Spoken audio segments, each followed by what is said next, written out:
Can't find a print button for your Gmail contacts? Learn how to print any contact or your entire list in under 2 minutes. First, I'll show you how to print a single contact, then how to print all contacts at once. Let's start from your Gmail homepage. Start by navigating to the Gmail homepage. Then, click on the 9 grid dots at the top right corner to open Google Apps. From the Apps menu, select Contacts. Now, click on the contact you want to print.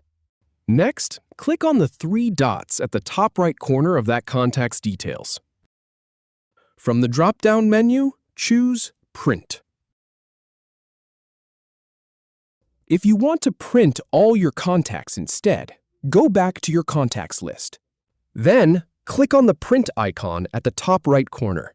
Finally, click on Print to start printing. That's it.